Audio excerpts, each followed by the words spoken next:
Are you no contact with your narcissistic family system? Do you worry about what would happen now that you're an adult when you run into one of those relatives? If you do, this video might help you.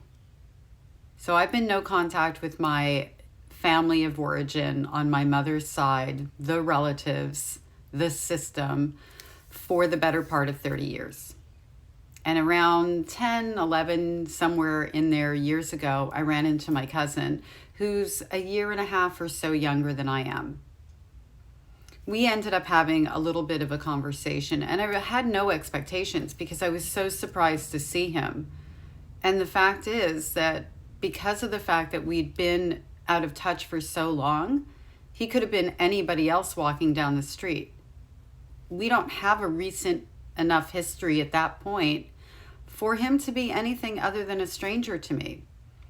I had all this stuff built up in my head that if I ran into someone, it was going to be so hard and rip my heart out, and how am I going to feel, and what are they going to say, and all of these things. But the reality is he was then and will likely always be a stranger to me. He asked me what happened, why I ran away from home at 13, and I started to tell him, and he shut me down with your mother, she's such a great aunt, she's so much fun. And I'm like, yeah, you see her twice, like 2 weeks out of the year kind of thing. And I realized pretty quickly that having that conversation wasn't worth my time. That was it, that was all. Fast forward to this past New Year's Eve. I walk into a restaurant, and he's sitting at the bar with his girlfriend. Do I say hello? No, why would I bother? I don't know him. I don't know who he is as a human being. So I sat there, I could see him in the mirror, he could see me, we could see each other. Well, I don't know if he could see me watching him, but I could see him looking at me, evaluating me. And for a moment there, I was like, I wonder what he's thinking. I wonder what he's saying to his girlfriend.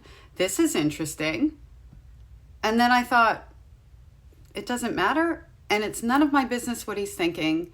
And we don't have a relationship. Running into him changed nothing because it doesn't change that. So for all of you who are out there afraid of that moment, it's much bigger in your mind than it will ever be in person. And if he had said something bad to me, it still would not have altered my life because he's a stranger with whom I happen to share DNA.